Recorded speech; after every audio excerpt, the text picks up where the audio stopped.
Hello, welcome back to Crypto. Oh my god, the industry keeps on moving, the time keeps on ticking, and we keep getting updates, so let's get straight into it. I apologize to all my tech nerds, because I'm going to stick on governance for a little bit. I really do think we are in a period where the technology has actually outpaced the governance, and we're seeing a lot of interesting results, both in the decentralized world and the centralized world. Now, first and foremost, I just want to cover a little bit of what happened on Solana this week. Now, something that is a general consensus around the Solana emissions is that they're emitting a lot of SOL, right? There's a lot of inflation happening in the environment, and this is aggressive on price, right? How can the price of an asset hold if you're going to keep continuously producing more, right? It's basically the Fed problem that Bitcoin's trying to solve.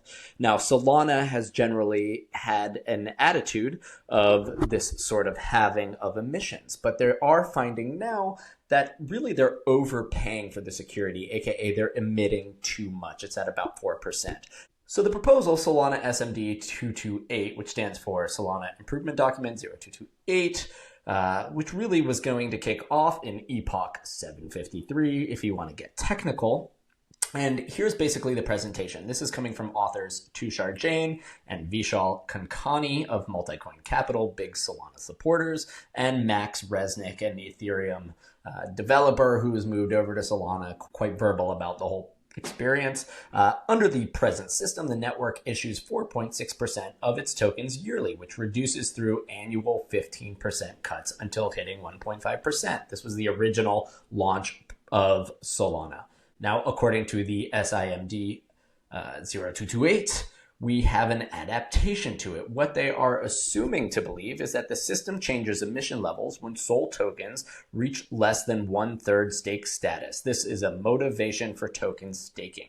The system increases emission control when token stakers stake more because it prevents new token production except for essential needs. Anyway, this is moving Solana from a fixed rate of issuance to a more dynamic. The goal being that the system becomes reflexive to the amount of people staking. And I think that's an interesting concept, but it did hit a wall. We actually had a lot of discourse throughout the week with large validators basically saying, we're all on board for this, we're down, we're going to make our money either way, while smaller players were like, we're a little bit concerned, we need to know what our ROI is year over year. It becomes difficult for me to price my profits and run this business, because Solana validators are expensive, if I don't know exactly what that price is going to be. So we have this really cool back and forth. Now here's Vishal Kankani, again, Multicoin Capital, coming directly in on this. As we head to vote on Epoch 753, I'm proud to share that we have spent almost 2 months discussing SIMD 0228. Also, I've been seeing it SMD, so I'm sorry if I'm saying it both ways. And of course, he provides a list of their conversations, how they got to this place, and the approach that, they've been taking to create this update. And this is all very important because this is decentralized governance. It has to happen in the open. The conversation needs to be very clear and visible, because you are going to put it to vote and you're going to hope that you get a voter turnout. Now, what's really fun about this is that the voter turnout on this proposal was actually the largest in Solana history. This is 72% of staked SOL, guys. That's a lot. That's almost 3/4 of the asset holders of Solana who are staking it are either voting themselves or pressuring the validator that they vote under to place a vote. So this is actually pretty healthy and pretty fun. Now, what came out at the end was that the vote did not pass. It got rejected. And some people are calling for a more heated conversation. They said, oh, this was actually too civil. It was very chill. We need to really come at this and get everybody fired up. And of course, the Ethereum heads who are way farther into their governance world are like, well, welcome to some of our problems. Governance and the social layer has been problematic in the past. It's leaned a little bit too much to decision by committee. And, welcome Solana people. But anyway, the emission rate remains the same today. And this exercise has gone through. And just as I discussed with Thorchain, I am very fascinated by decentralized voting. There are these DAOs, these decentralized autonomous organizations. They represent a lot of DeFi projects. They represent here in Solana, just like Ethereum when it was proof of work, or Bitcoin. The validators and the people putting in the work get to vote, and this is all really cool to me. This is how you create these anti-fragile systems that hopefully evolve and become resilient over time. Obviously, these votes could go in a negative way in the future, but for now, this is how we're creating decentralized ecosystems. So that's really cool.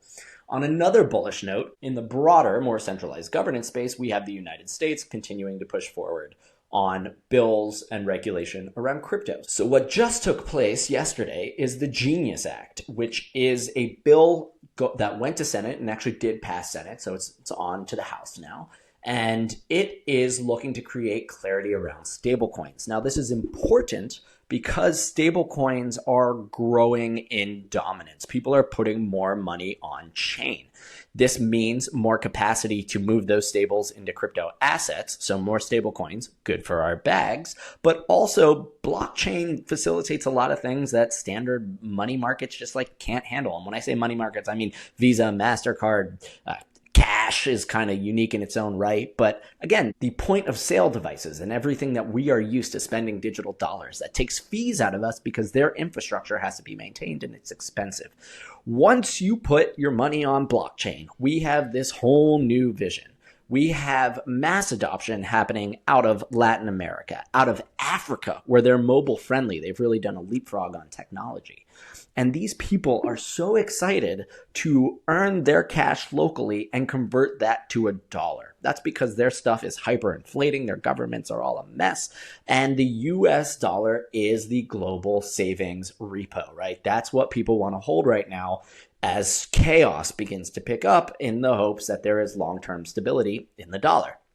Of course, that's a big hope, but I think it's pretty consistent. And this, I've talked about it before, is how we weaponize the dollar. This is how we keep it going and taking over the world. We initially won dollar dominance with the petrodollar. In the 11th hour on Jekyll Island, we were able to put in these rules that all the oil and petroleum in the world that was traded between countries had to convert into dollars first. So if you want to buy petroleum, you have to take your money, convert it to dollars, make the transaction. This has kept dollar dominance, but that's breaking. The Saudis, the Middle East, they're trying to do their own things. BRICS nations. Obviously, China is incentivizing people to start trading through the yuan. So that dollar dominance is beginning to wane. However, dollars on chain, gangbusters. People want dollars. They don't really want euros. They don't really express desires for other currencies. So these dollars on chain are amazing. And of course, unlike the normal version of the dollar, it doesn't care what geography it's moving to. I can send this across the world to remittance payments that take a huge cut of the fee through fees and just costs. They're gone, right? I can instantly send money to my family across the world. The fees are nominal. I mean, we're looking at like Solana, we're looking at Ethereum L2s, right? Fractions of a cent. This happens all the time. It's 24/7. There's no closures. I mean, my peak sort of joke about this was once it was very late in New York City and I was drunk and there was halal. And halal is my favorite food. That street meat just can't be beat. And I was standing right between the halal cart and Chase Bank. And I'm a Chase customer. And of course, due to homelessness and whatever, they closed the bank and I couldn't get access to the ATM. And because of that, I couldn't get the cash to buy the halal. It was a very big disappointment, but it was just one of those moments where you realize that you're not fully in control of your funds, right? If you can't get what you want when you want it, I mean, that's when this gets really important. And I mean, blockchain unlocks all of this. And of course, as we begin to move the capital through, it just unlocks so many feature sets. And one of the things I love when I talk to people building out there, we are building robust frameworks for intellectual property, for securities clearances and transactions, which still happens traditionally in paperwork. And all of these things are hugely developed. Like they are there. We have these things on chain. What we need in order to flip that switch, because we have so much infrastructure, is just for the dollars that you get to enter your life on chain, right? The problem now is that you earn $1 and it goes into your bank account, then you need to manually bring it on chain. If we could just flip that switch and say the dollars you earned wind up in a Web3 wallet, then we can begin to activate an entire new framework of how money and value are distributed and utilized. So the Genius Act, very cool, very interesting. I do think it makes a lot of sense. Tether FUD, fear, uncertainty, and doubt, has been present throughout so many cycles. I remember back in 2016, all of these smart guys at dinner being like, guys, Tether, it's unbacked. It's going to destroy the industry. It's going to fuck it all up. It's going to be colossal. We have had that narrative forever. And Tether has come out to become the most profitable company per capita that the world's ever seen. It's like under 100 people producing so much money. So this is really useful. This is really interesting. And it is very good for the United States of America. I have always said this, and it was one of the craziest things under the Gensler regime, is why are you preventing the adoption of the USD globally? So anyway, that's moving along. And just a little background on what exactly this bill is. I'll provide this document as well and the references, but you're looking at a lot of really safe guardrails around it. Basically, in a nutshell, they're saying you need to be able to prove through audit that you have the cash to back these stablecoins, that all stablecoins do indeed need to be backed 1-to-1, right? There needs to be $1 per stablecoin. So these are not algorithmic, these are asset backed. Of course, all of these things are used to then buy treasury bills. Tether is like one of the largest, top 20, getting close to maybe top 10 purchasers of UST bills. So again, stability. It's just mind-blowing why the U.S. would not want this. Here you have 1-to-1 backing of high-quality liquid assets, maintaining reserves, backing the issuer's payment stablecoins, segregating the aforementioned reserves from operational funds. This is very much what we saw back in after the banking crisis with banks, basically being like, you can't get too risky with your users' capital. It goes on, oversight. If you're under 10 billion, you're under the state regulation. If you're over 10 billion, it goes federal, things to this nature. And a very important part, which is that currently the assets inside of these stablecoin businesses, they're treated as a liability. And it just creates this really confusing obligation on reporting that they have these assets and they have these liabilities, but it's not really the case. So this is actually now moving customer funds away from issuer liabilities. This will make it healthier for these businesses to operate, safer for the cash that they're protecting. So this is all really cool. It's obviously it needs to continue to pass, but I think it's very strong. Of course, Elizabeth Warren has come out and said that the concerns are that now this opens up the big tech industries to having basically financial rails, right? They took down Facebook Libra in the past, which is now Sui and Aptos, very good chains that are actually extremely secure and have great technology. I should probably cover that in the future. But the concerns are that now Amazon, X.com, Meta will have access to banking rails and become competitive with the banks. And guess what? Yes, that's probably true. And now maybe the banks just need to update their shit. I don't know what to tell you. This is evolution. Sometimes ebbs and flows occur and things change. The only thing that is constant is change, and that's what we're getting. So stablecoins, just to look at them, they really started coming out in 2013. They were trickling, they were experimenting. Everything was really hard and difficult to develop and to build because there was just so much concern around safety, about opacity. And now we're looking at $234.9 billion market cap on stables. And let's keep in mind, when the market goes down, those high-risk assets, crypto coins, they tend to flow back into stables. And when stables start to go up, like if we see big mints, that might be a sailor buy. That might be something to that effect. They're going to use these stable coins to purchase crypto assets. So it's very healthy for us to see more stables come on because it's very easy to purchase crypto assets with stables and vice versa, but they're also very powerful in how they can be used. They can be used to farm and provide liquidity in DeFi. They can increase the capacities of a lot of the native applications. So with 234 billion, and frankly, I don't know if this Dune panel includes Aptos and Sui, which I know have a lot of stables, so I think there's more than this. But this is a really great panel just to kind of look at the different chains, their usage, and how it's really impacting everything. One of the takeaways here, more stablecoins, healthier crypto market. More stablecoins, deeper liquidity, less responsiveness. We smooth out that volatility. We want to see stablecoins. Not to mention, they're very easy to spend with. I think the make or break for stablecoins, in my opinion, is just Google and Apple Pay. Once those two things happen, and I can also get payments from my job directly into my stablecoin account, my wallet, why would I not use them? Why would you ever use anything besides maybe a physical dollar for something you want completely untracked, or a stablecoin? Because it's just goddamn convenient, right? It is able to integrate with everything digital because it is a digitally native dollar. It is of the utmost importance. So as I zoom in here, I think it's kind of obvious that ETH has this stablecoin market cap of around 137 billion. The crazy thing that we've seen is this wide adoption coming from Tron. And why is that interesting, right? Tron was this Ethereum fork early on by Justin Sun. He's the dude who bought the banana. There's a lot of concern that, it was a baseless copy and paste. And what was the point of it? It was a basically faster, less secure Ethereum.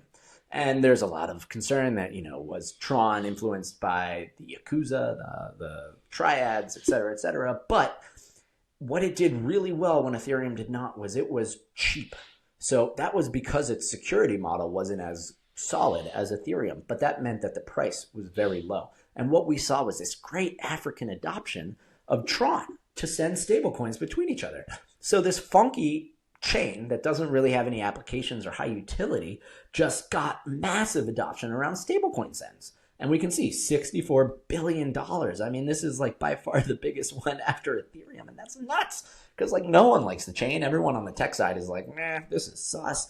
But it didn't matter. Users just loved it. It's cheap. It's easy. You can send cash, dollars on mobile. And that's where we get this giant Tron.